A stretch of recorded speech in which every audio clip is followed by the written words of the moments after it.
Welcome to the CEC Report. It's February 22nd. I'm Robert Barwick, and I'm joined again by CEC leader Craig Isherwood. Welcome, Craig. Yeah, thanks, Robbie. In this week's CEC Report, Financial Alert, the Commonwealth Bank's Great Derivatives Cover-Up. Manufacturing needs protection, not platitudes of support. And finally, meteorites are a real threat, but Russia has a great solution. So first, we have a financial alert, the Commonwealth Bank's Great Derivatives Cover-Up. Craig, I think this is an indication there are ominous signs for Australia's financial system. Now, we monitor the whole global financial system. We see the clouds looming there. But in terms of Australia's financial system, which is supposedly based on banks that are very sound, we have uncovered quite a scandal where the Commonwealth Bank, Australia's biggest bank with the most customers and really the cornerstone of the four pillars of our banking system, it has decided this year, for the first time ever, to hide the actual amount of its exposure to derivatives, derivatives financial instruments. Now, when I say hide it, this is what I mean.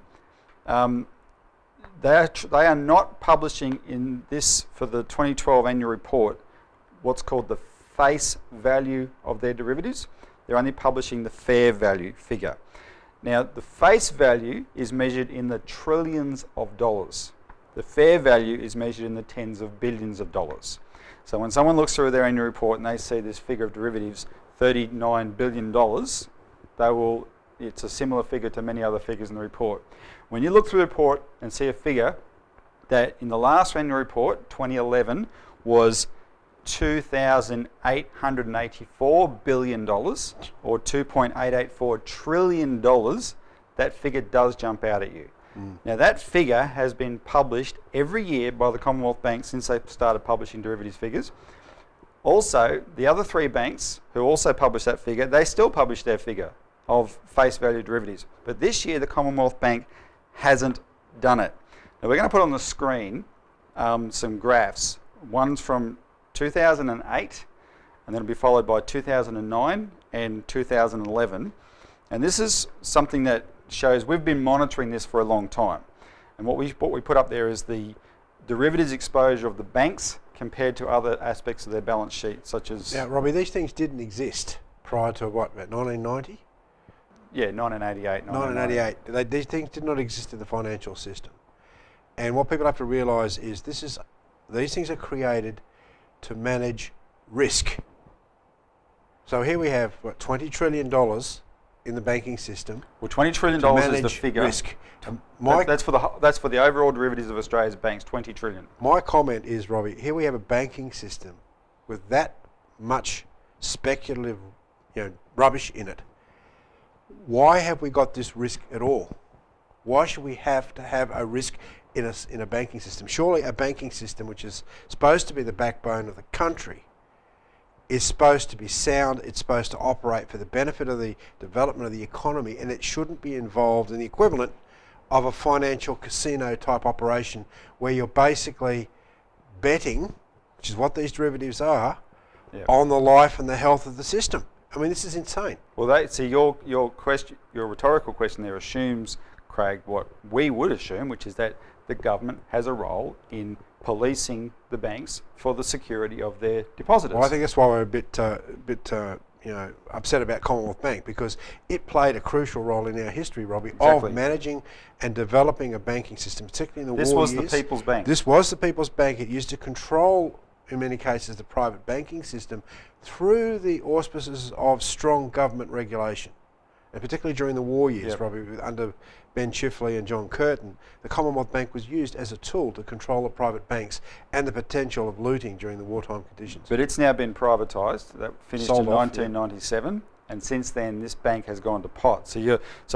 What the viewers should see on these graphs, this series of graphs, is the growth in the derivatives of all four banks, but pay attention to the Commonwealth Bank's own growth. Before you go through that in more detail, Robbie, I want to point out to our viewers what actually some of the key financial advisors, the very, very wealthy ones. Well, it's hard to explain derivatives. So what's a better thing for them to understand is what experts say about them. People that deal with these things, every single day. Well, Sandy Wheel, right? He's the legendary banker and creator of the Citigroup, right?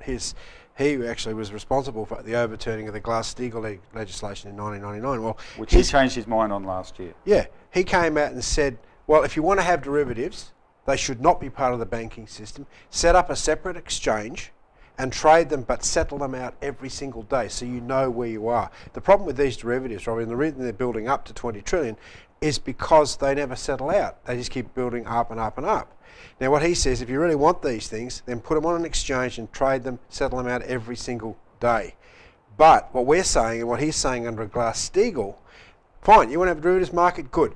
Put it into the merchant banking side of things, the investment banking side of things, but leave the commercial banking side, the depositors' funds out of this casino. Yeah. If you've got fools that are prepared to gamble with these things, they can do that, just like you go down to the casino and put your money in the pokies. But don't expect the government or that to bail out your money when you lose it in that way. So before you go on to the next guy, I know you want to quote, just the other thing Sandy Wheel said is that nothing should be kept off balance sheet. And of course that's where derivatives are kept. So when we're talking about Australia's banks, the figures that they're looking at on the screen, they are figures that are not on the bank's balance sheets, they are off balance sheets. They're hidden off balance sheet. And Sandy Wheel just made an important comment on that, which is nothing should be kept off balance sheet. Robbie, our history on this question of derivatives goes way back, and in fact in 1994 we were covered in Australian Financial Review, warning specifically about derivatives. What I found really fascinating looking back over this was that the report that came from none other than Warren Buffett, right? Warren Buffett, the world's one of the world's most wealthy. Well, he's known as the best investor in the world. Okay, well, in his report of 2002, so this is 6 years before the global financial crisis, for Berkshire Hathaway, in the annual report, he said, in my view, derivatives are financial weapons of mass destruction carrying dangers that, while now latent, are potentially lethal. 6 years before the global financial crisis. He said, I view derivatives as time bombs, both for the parties that deal in them and the economic system. And furthermore, he said, in 2002, right, he said the derivatives genie is now well out of the bottle, and these instruments will almost certainly multiply in variety and the number until some event makes their toxicity clear. Central banks and governments have so far found no effective way to control or even monitor the risks posed by these contracts. And that's 11 years ago. Yep. And nothing has been done to control these things. Well, but he was proven right by the global financial crisis, which proved us right as well. And of course, that's the context in which people have to understand this. The decision by the Commonwealth Bank to stop publicising this figure after the global financial crisis proved how dangerous derivatives was, makes the Commonwealth Bank's actions extremely suspicious, which is why we're highlighting them. So back to the bank. When this figure wasn't published, we, namely myself, called the Commonwealth Bank and asked why. Now, a spokesman for the bank said, Craig, that it's not relevant. We decided it's not a relevant figure, it doesn't reflect our true position, and in a sense it's too much information that would confuse the investors. So he tried to sort of downplay the significance of the decision not to produce this figure. So I said to him, well, can I have it then? I'm not going to be confused by it. I've monitored this figure. And then the truth came out. They do not want this figure to be made public. Right? So they are actually hiding this figure. And the question is, what do they have to hide?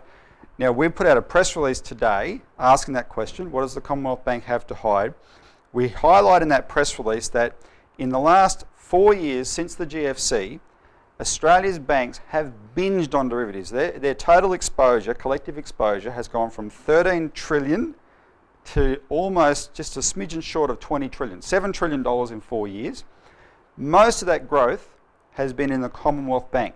Now, that period, Craig, coincides with the Commonwealth Bank's period of its greatest ever profits and the record-breaking banking profits in Australia. Right? The Commonwealth Bank is breaking records every time it announces a profit and has done so for the last few years.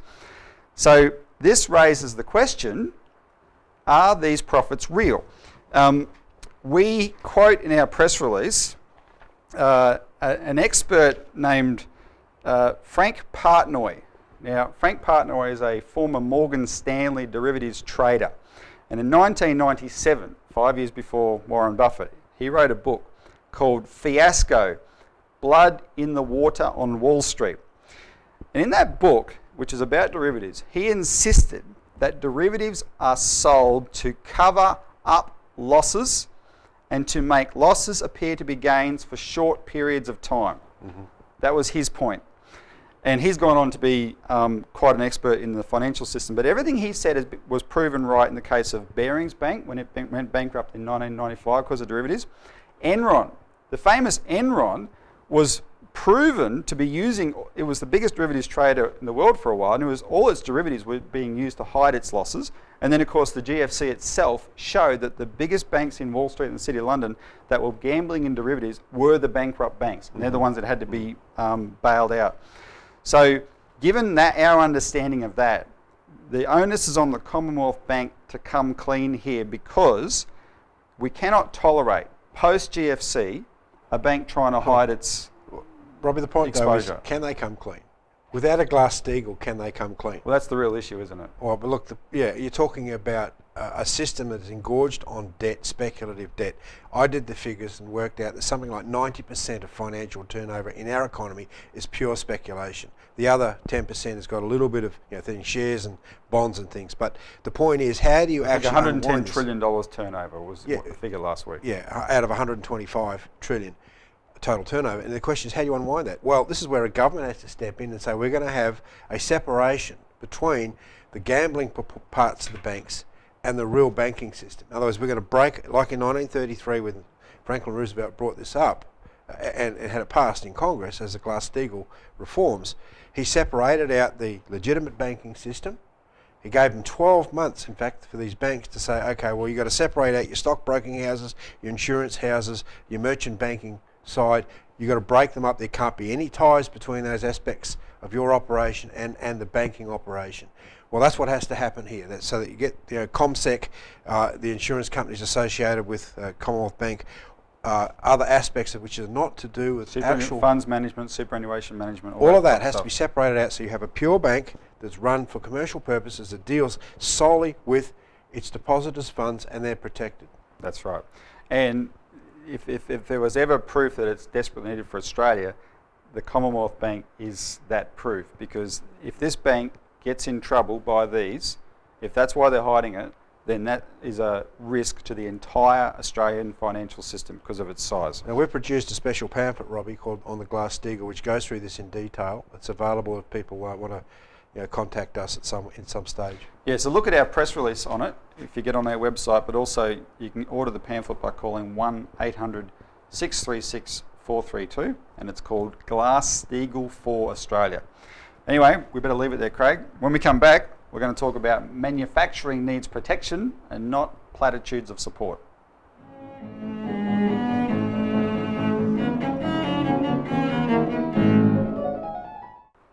Welcome back to the CEC Report. Manufacturing needs protection, not platitudes of support.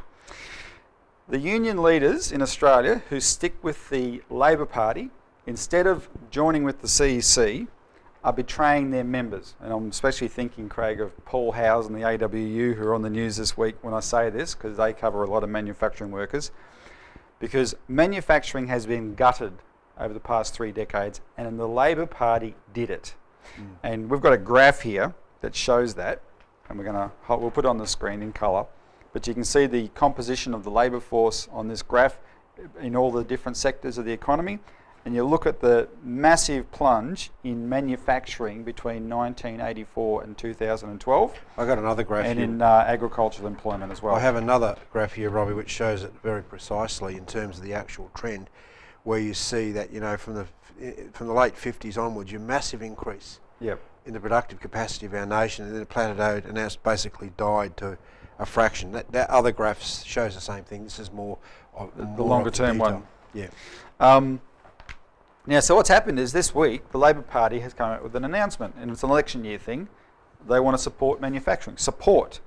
And how do they want to do that? Well, they're going to create precincts of innovation that can come up with different ways to innovate and help manufacturing be competitive that way. And they're going to ask big projects, billion-dollar projects, to consider using local industries and local labour. And they're not going to make them. There's not going to be any legal requirement that big projects that are here to exploit either our resources or build infrastructure or whatever have to use local Australian industries. They don't have to, but they're going to ask them to consider it. And the government will ask them to appoint a person on their project whose job is to look for local industries that can support that. Because of course they can't make it a legal requirement, because that would be one of the most evil things in economics, called protection. And it's a really evil idea, protection. Except when you protect the banks, Robbie. Oh, of course. Because there's one rule for the banks and one rule for everyone else. Well, and when did protection become a bad word? Protection is a dirty word now, and it's the worst possible concept you can imagine. So I want to contrast this to Dr. J.J.C. Bradfield, who wrote, we put out a press release last week about this actually, and he was the guy who designed the Sydney Harbour Bridge and the Bradfield scheme for North Queensland. And he just I want to quote him from Ridges Magazine, 1st October 1941, where he was laying out great development projects for Australia. He said, quote, "To populate and develop Australia, we must spend money to make money. The money spent would all be for labour and materials of Australian origin." So in those days, there was no question about it. Of course you did that. You employed Australian industries to do it because that's what we did. So Craig, this collapse in manufacturing coincides with the period that the Labor Party dropped tariffs. Our foreign debt was $25 billion in 1983 at the start of this graph period. What's it now? $1.424 billion, Robbie. 1.4 trillion. 1.4 trillion. I mean, not 25 billion. So $1,400 billion. That's for big figures, huge amount of growth in the foreign debt. And we've got a graph here to show, which is the one we used last week, to show that we had, over $802 billion in private financial institutions. Now the way to think about that is when we had tariffs, which again are an evil word, dirty word, we paid our way. That's why we didn't have a big foreign debt. We dropped tariffs, and our foreign debt reflects the fact that under free trade, when we lost our manufacturing and only exported raw materials, we don't pay our way anymore. It coincides with the entire speculative economy, Robbie, and this policy of globalisation, right? The policy of globalisation is wherever countries can produce the cheapest they should. Don't worry about national sovereignty. Don't worry about the people. Just produce the goods for export to the cheapest possible price to countries that are prepared to pay for it, and to hell with the domestic economies. And Australia used to have 60% of its workforce involved in farming and manufacturing. Now we've got a 60% service sector which doesn't produce anything, and you see that from the... well, so that's on the graph. Professional services is the only area of employment that's gone up in a big way. We used to have 258,000 family farmers in 1954 that were able to support themselves. Now, according to our figures and our work, I estimate there's something like only about 40,000 family farms that are viable enough to actually support the family without people going on to off-site for work. Yeah. So the thing people have to understand is when you manufacture or have agriculture, you're producing real wealth. All other sectors are just moving money around. Yes. And that's the difference. And that's the difference. And this is what was understood by the Labor leaders and even Jack McEwen, Black Jack McEwen, back in the 30s and the 40s, that was pushing hard for tariff controls, because he says unless you're able to generate the local demand for your goods, then you don't increase the wealth of your country, right? We don't have that idea anymore. As long as you can get hold of it cheaply from overseas, it doesn't matter whether you have workers that are being paid at the local rates. Yep. Right. It doesn't matter. You're not creating real wealth, and that's something that we should cover in more detail. The role of tariffs in an economy, because this tariff is a dirty word. Well, yeah, and build up many economies. And we have to change that, because we've got to win this fight back.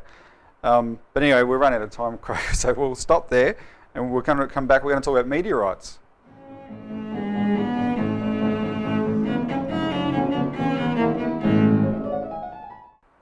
Welcome back to the CEC Report. And finally, meteorites are a real threat, but Russia has a great solution. So I want to say, Craig, I told you so, or Yes. we told you so.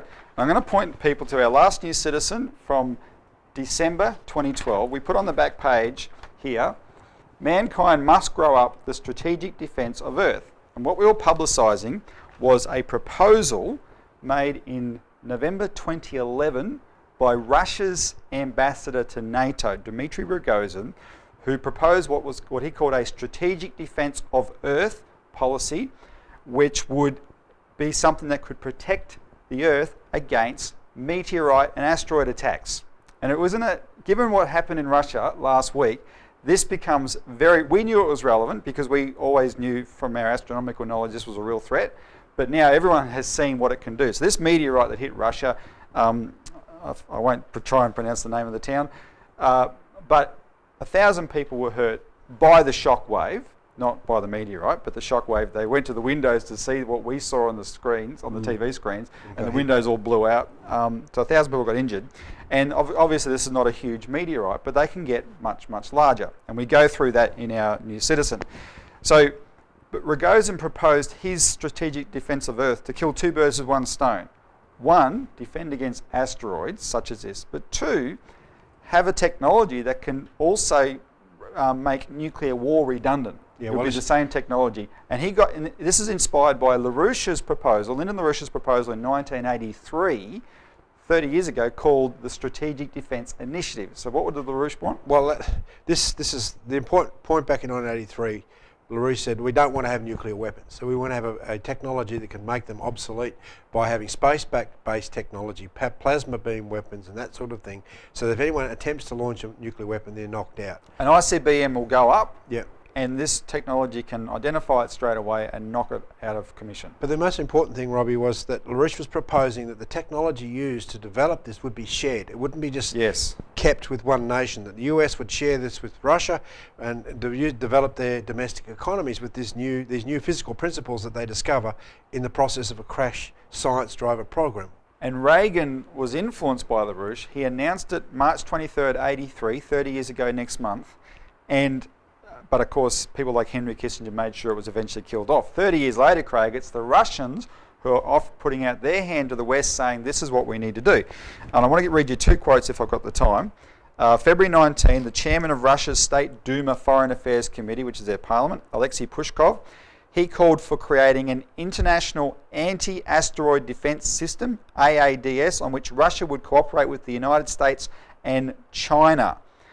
According to Space Safety, quote, the Russian government's Foreign Affairs Committee chief Pushkov said, instead of fighting on Earth, people should be creating a joint system of asteroid defence. Instead of creating a European space defence system, the United States should join us and China in creating the anti-asteroid defence system. Can I just chip in here, Robbie?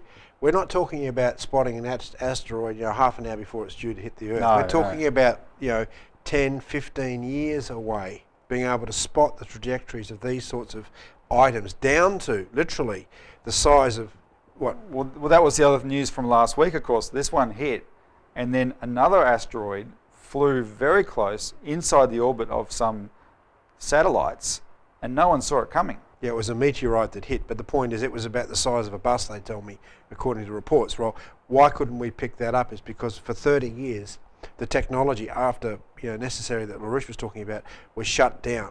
So we're a long way behind in order to be able to catch up to protect the Earth from these things. So people need to take this threat as real and recognise that this is the kind of thing our economy has to be geared to defending us against. But anyway, as usual, we've run out of time. So thanks for tuning into this week's CEC Report. Check out the material on our website we mentioned and tune in next week for more.